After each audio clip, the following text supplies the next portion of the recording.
Keto flu, carnivore flu, is it a real thing? And if you have it, how do you fix it? Let's get into it.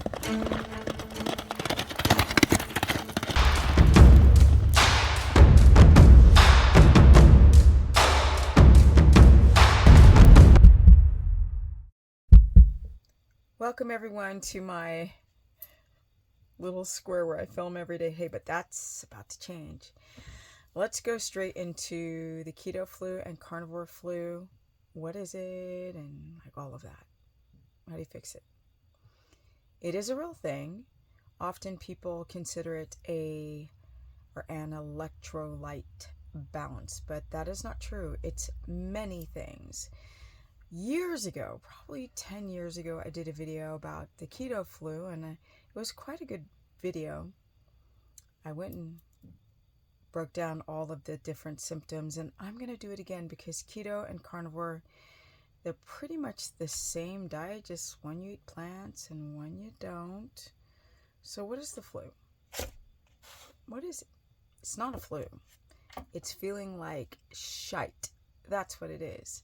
What are the symptoms? Well, you've got tired, headachy, muscle cramps, diarrhea, horrible sleep, crashing in the middle of the day, bloated, heart palpitations. Losing strength, gaining weight, losing muscle, dry skin, dry eyes, constipation, loose stool, to name a few. It's not just about your electrolytes. That would account for the thirsty, heart palps, but you also have like dry skin and day twitches, night muscle cramps, calves locking up, drinking as much water as possible and still feeling dehydrated, peeing all the time. What is that? Well, of course, that's the electrolyte issue. But why? That is because when you drop out your carbs, your body just starts dumping tons of fluid. And it never stops. It's like fluid comes in and you just urinate it out. The only way to keep your cells hydrated is not just via drinking water. It's managing your magnesium, potassium, sodium, because this is what helps bring water into the cell, fluid into the cell. When you literally, through sodium, potassium pump, but when you literally cut out your carbs, and if you don't watch your minerals, you could be drinking water and still be dehydrated. In fact, you can drink too much water, dilute the sodium in your blood, slam down your potassium, start having crazy heart palpitations. The list goes on and on. Nausea. So the electrolyte imbalance, I've mentioned these symptoms like feeling nauseous. Who would have thunk? You can also feel nauseous and have a gallbladder issue. But nobody ever thought that if you're dehydrated, you'd feel nauseous. Diarrhea, gallbladder, diarrhea, electrolyte. And you've got to decipher between the different symptoms and causes of those symptoms. Okay, how about energy up, energy down? Crashing in the afternoon, staying awake, waking up in the middle of the night. Yeah, feeling tired all day long. Blood sugar dysregulation. That is definitely a major keto and carnivore symptom. Not that many people talk about it. When your blood sugar is destabilized because you're not eating carbohydrates, muscle glycogen is not being restored. The body has to go into gluconeogenesis to stabilize blood sugar because your body doesn't know how to make ketones because you're not eating enough fat, and you crash. When you crash, you feel depressed. You feel out of it, brain foggy. you're wired and tired. You're tired in the morning and then you're wired at night. And then a lot of people will wake up in the middle of the night because they have hypoglycemia. To get into ketosis, you have to eat enough fat. You can't get around it. Protein is going to destabilize your blood sugar if you're eating a bunch of protein. People start crashing. This is a part of the keto flu and carnivore flu symptoms of needing to take naps, reactive hypoglycemia, postprandial hypoglycemia. People eat all that protein and their blood sugar just skyrockets, and then what goes up comes down. More than just the electrolyte issue. You have the problem with brain fog. I know. Blood sugar all over the place. When you have hypoglycemic symptoms, you tend to get brain foggy.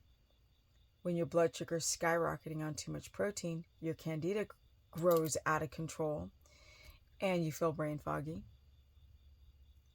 Yeah, if you're not in ketosis, you're going to feel brain foggy. And that dips us into the thyroid symptoms of the keto flu, which again, it's tired. And some of these symptoms can cross-pollinate with each other.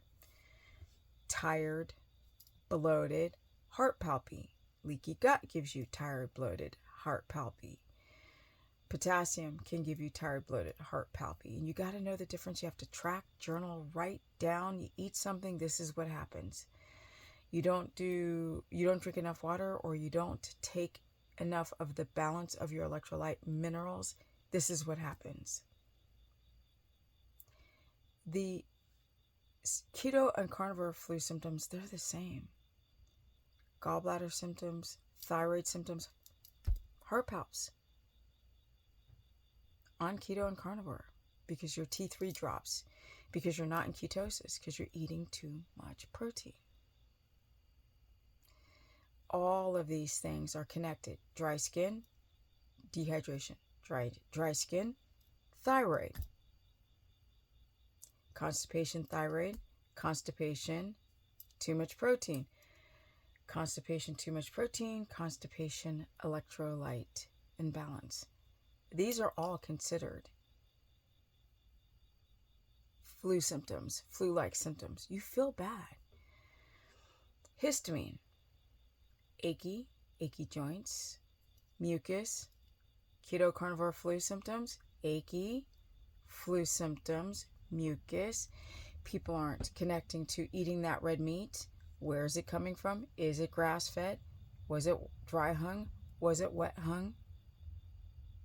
How long has it been in the refrigerator? For a week? Has it been sitting out on the countertop? Are you taking these ancestral supplements that are loaded in histamine? And then they're suggesting you take 6 capsules each. All of that can give you flu symptoms. Bone broth can give you flu symptoms because of the histamine response. Know the difference. What do you do about it? Take away all this stuff. Go down in the supplements and in the enormity, the amounts of butter that you're consuming. It can give you keto flu symptoms. Mucus, headache, heart palpy, tired, if you have a sensitivity to the whey and casein and butter. Lots of people do because they have leaky gut. I swear all these things are so crazy connected. What do you do about it? You literally become a purist. Go down to, if you have these symptoms, you might want to watch the gallbladder because that's another flu symptom. Loose stool, bloated, tired, heart palpy with the gallbladder, nauseous. They all interconnect. To know the difference, you deconstruct. You take out if you're eating butter, for example, or avocados, high histamine. And not everybody reacts to these foods the same. Some people are fine with avocado but can't do butter. There's got to be a lot of experimentation and a deconstructing of your diet and eating very, very minimal, not amounts of food, but like types of food, and slowly bring things one thing at a time. Like lemons are high histamine, avocados are high histamine. Is your gallbladder jacked up? Load up the fat one day. Just eat tons of butter, like in hot water.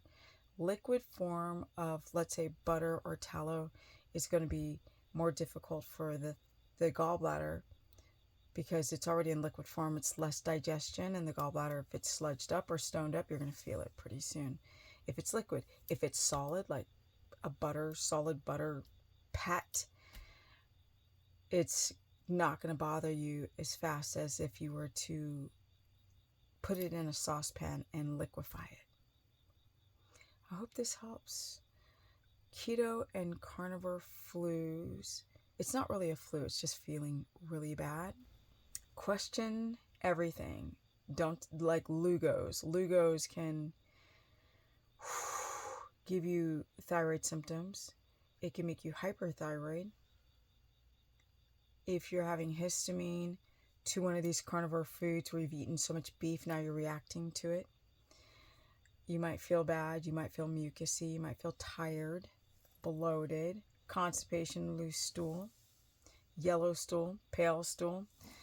I'm pretty much taking all of the issues and putting it together as in a flu, because if you do not learn more about your individual body and what it responds well to and what it doesn't, you're going to feel terrible on these diets, especially if you don't get into ketosis and you develop hypoglycemia. Then your hair falls out and your libido goes down and your menstrual cycle goes away.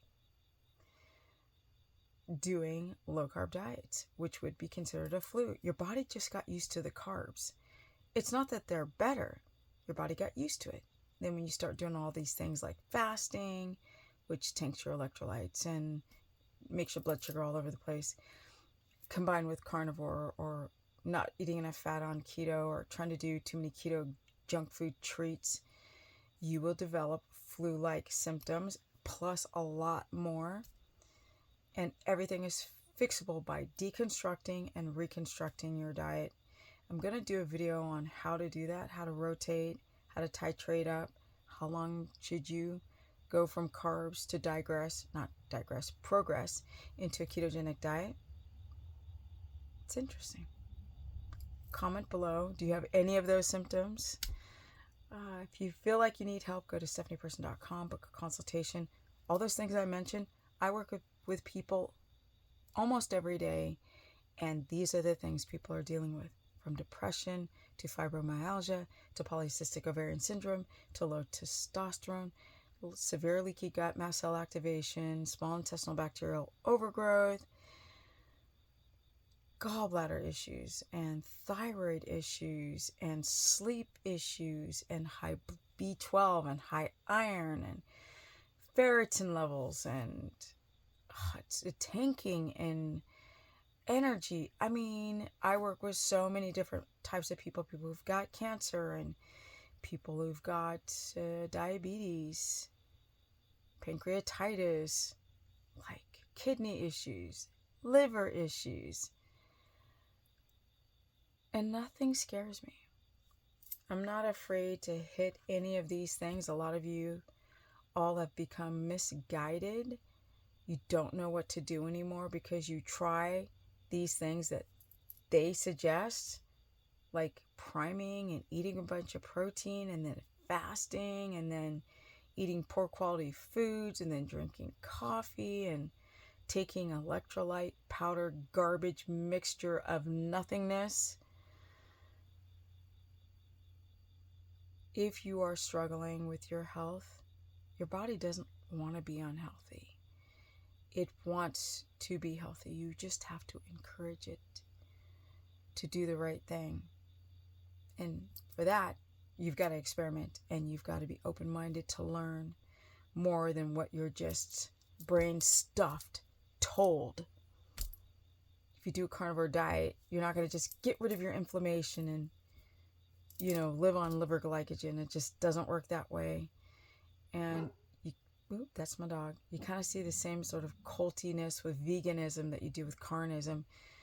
And then ketogenic diets that are omnivorous are really supreme. It's just a lot of people have gallbladder issues, don't know how to do it, don't eat enough fat, eat too much protein. If I get one more time, oh, I put a tablespoon of fat in the frying pan and that's my fat, that's not enough. You can't rely on plant fats, you need animal fats. Okay, I need to call this dog in. Comment below, share this content. I also run a course page where I cover all 3 diets because I realize not all of you can do keto or carnivore or low carb high fat. And I did a video on why my book has not dropped, why my meal plans are not done, and why the 30-day challenge is not finished. And it has something to do with all the stuff going on in my life. And I will link that video so you can see. And I got to figure out why my dog is barking that I found under my camper as a little tiny puppy that somebody dumped on my land as an economic dump. And I'm out. Okay, I got to go get him right now. Peace.